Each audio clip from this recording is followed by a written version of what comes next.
la sortie de l'anime Blue Lock, il était déjà populaire en tant que manga, et surtout pour les expressions faciales qui sont montrées dans cet anime.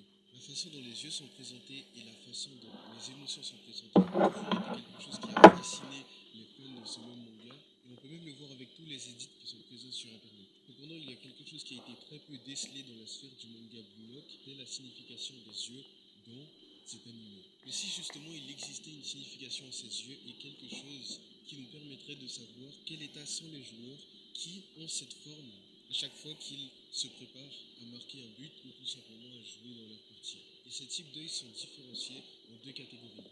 La première se nomme les yeux en état et la deuxième se nomme les yeux éveillés. Mais tout d'abord, on va commencer avec les yeux en état, parce que ces types d'œils permettent à chacun et tout le monde de pouvoir les utiliser. La première se nomme les yeux en aura. Ce type d'œil a été vu dès le premier chapitre et directement a été montré premièrement sur Izagi lorsqu'on a vu qu'il voulait marquer lui-même et qu'il était concentré dans le seul but de vouloir marquer. Ça a été vu encore de nombreuses fois avec notamment Rin quand Izagi l'affrontait, avec Izagi dans pratiquement chaque match qu'il a joué et à chaque fois qu'il y avait un adversaire qui était plus fort que lui. Et sinon, ces yeux en forme d'aura peuvent aussi se représenter sous forme d'hypnotise en quelque sorte.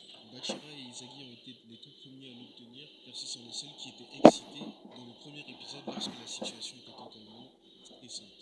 Et donc ces yeux veulent tout simplement représenter l'excitation quand un joueur veut un challenge. Ça a été la même chose lorsqu'on a vu Izagi vs Rin et Rin a enfin obtenu ses yeux en forme d'aura quand il a commencé à voir le challenge qu'Izagi représentait enfin. Mais l'un des seuls joueurs qu'on a rarement vu avoir ce type d'œil, c'était bel et bien Baro. Car Baro n'avait eu ce type d'œil qu'à partir du moment où Izagi avait volé sa place lors du match contre l'équipe de Ryo vs l'équipe d'Izagi. Et lorsque Baro ne se voyait plus comme le roi légitime, il a commencé à décider d'abandonner et d'un coup une vision lui est venue et il a eu cette forme d'aura autour de ses yeux car ça représentait l'excitation. Et directement après, lorsqu'il a voulu marquer, on a pu voir qu'une nouvelle forme des yeux a commencé à se former autour de Baro et qui se nomme les yeux inversés. C'est une forme qu'on a pu voir bien évidemment sur Baro, sur Nagi lors de son match contre Rin et lorsqu'il a réussi à battre Rin en 1v1. On a pu aussi le voir sur Izagi lors du match U20 quand il a enfin pu marquer grâce à sa nouvelle méthode qui est la chance. Et on a pu le voir sur le mec du PXG lors du dernier match de la saison 1 qui n'était soi-disant pas Mbappé. Et on peut voir un peu en commun lorsque toutes ces personnes ont eu ces mêmes yeux, c'est qu'ils avaient tous l'intention de tirer. Et donc les yeux inversés sont tout simplement la signification que le joueur se concentre totalement sur son tir et qu'il n'y a que ça qui compte pour lui. Izagi a aussi pu l'avoir une fois avant le match des U20 et c'était lors de la sélection lorsqu'il a réussi à déjouer les deux meilleurs joueurs du classement, c'est-à-dire Rin et Shido. Et on a pu voir qu'il avait ce type d'œil lorsqu'il s'apprêtait à marquer et c'était aussi parce qu'il était dans le flow. Et ce qui nous amène au prochain type d'œil, c'est-à-dire les yeux en flow. Et comme l'explique bien Ego, c'est tout simplement lorsqu'un joueur est tellement concentré sur un seul objectif, il ne voit plus autre chose et qu'il ne se concentre que sur cette chose. Et pour atteindre le stade de flow, il faut tout simplement que le challenge soit à la hauteur et aux capacités du joueur et qu'en même temps il soit excitant et difficile. Et Izagi avait réussi à le développer dans le test de sélection avec Shido et Rin quand il a réussi à déjouer leur plan pour enfin pouvoir marquer. Mais cet état n'a pas seulement été représenté par lui, car il a aussi été représenté par Shido lors du match U20. Lors d'un moment où il n'avait pratiquement plus aucune chance de marquer, car il se faisait bloquer par Ryo à chaque fois qu'il voulait tirer, ou même par Nico, et lorsqu'il ne voyait plus aucune option et que le défi était à son summum, il a enfin décidé de trouver une solution, et c'est-à-dire de tester un nouveau type de tir, mais qui n'était pas si facile que ça, et qui lui demandait d'avoir une concentration maximale. Et c'est à ce moment-là qu'on a pu voir le stade de flow et les yeux en flow autour des yeux de Shido, mais qui a aussi été atteint par de nombreuses personnes, par Rin, dont on parlera plus tard, et par Nagi, lorsqu'il a voulu battre en 1v1 Izagi, dans le match du Moonshine City vs les Blaster Moonshine. Maintenant qu'on a parlé de tous les yeux en état, on devrait passer aux yeux éveillés, qui sont un peu plus spécifiques à chaque joueur et qui représentent un peu plus un stade qui est atteint à travers le flow. Juste avant, j'avais parlé des yeux en flow qui ont été atteints par Shido, mais justement, dans ce même match des U20, on a pu voir que Rin a pu atteindre le flow dans une situation totalement désemparée. À la première partie du match, Rin était la star du match, il était la personne qui contrôlait ce match et qui était un peu le maître de tout le match. Mais à partir de la deuxième mi-temps, lorsque Nico, Aiku et Shido ont réussi à s'éveiller et que toutes ces attaques se retrouvaient pratiquement bloquées, marquer, il s'est vu de plus en plus désemparé par ce même match. Inzaghi et Bachira ont réussi à prendre la relève, mais lui était de plus en plus derrière par rapport à ses concurrents. Et lorsqu'il tenta une dernière chose contre son frère et qu'il verra que au final son plan ne fonctionnera pas et qu'il sera même déjoué par Inzaghi, à ce moment-là il atteindra une rage totale et sera officiellement dans le flot. Plus aucune chose ne comptera à part ses buts.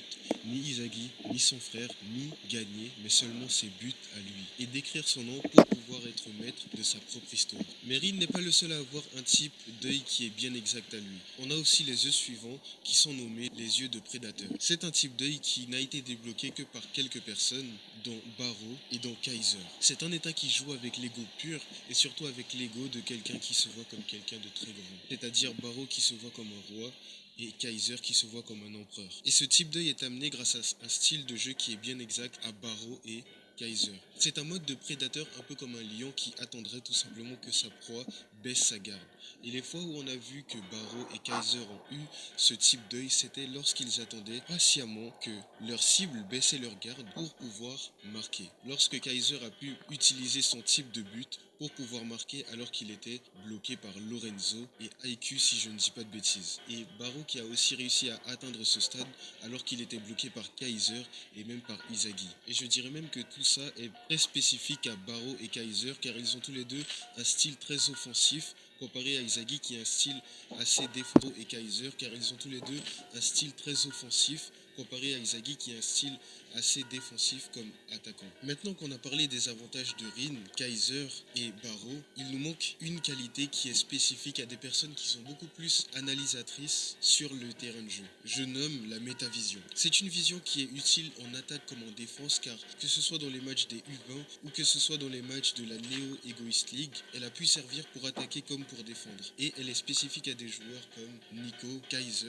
Rin quand il était contre Inzaghi et bien sûr Inzaghi lui-même. Elle a été expliquée assez brièvement, mais c'est tout simplement le fait d'utiliser sa vision périphérique pour pouvoir avoir une vision plus large du terrain, au lieu de faire comme tout le monde et d'utiliser sa vision centrale. Et dans une explication un peu plus compréhensive pour tout le monde, c'est tout simplement le fait de tourner sa tête partout pour avoir une vision totale du terrain. Mais bien sûr, ce n'est pas quelque chose que tout le monde peut faire, et surtout pas des joueurs comme Kunigami, ni même Barrow. Car ce genre de vision a des requis, et le premier qui est d'avoir une vision de jeu extrêmement haute. Et on a pu le voir, seulement des personnes comme Rin, Nico, IQ, Inzaghi et Kaiser ont ce genre de vision qui sont très hautes et qui permettent de pouvoir prédire tout ce qui se passera dans le terrain. Elle demande aussi un QI très haut par rapport à toutes les informations qui sont intégrées et toutes les opportunités qui sont offertes. Il ne faut pas oublier qu'ils sont quand même dans un match et que tout se passe vite, et donc le dernier requis qui demande une endurance et une santé physique très haute comparée aux autres. Et on pourrait penser qu'elle demande beaucoup pour pouvoir faire peu de choses, mais on a pu voir au fur et à mesure des matchs et en ayant la même POV qu'Inzaghi qu'elle permet de voir pratiquement tout le terrain, de voir toutes les opportunités, d'intercepter les attaques et même de pouvoir tourner des situations stressantes en des situations qui sont avantageuses et qui permettent de marquer. Elle a permis à Inzaghi de bloquer des personnes comme le numéro 2 mondial et de pouvoir prédire les attaques et ses alliés comme le numéro 1, je nomme Noël Noir. C'est à peu près tout ce que les yeux d'Ambloulog permettent de faire à chacun des personnages. Certaines sont plus spécifiques à certaines personnes, certaines sont plus spécifiques à certaines capacités, mais au final tout le monde a à peu près sa part et tout le monde réussit à level up. Si cette vidéo t'a plu, tu peux cliquer sur celle qui va s'afficher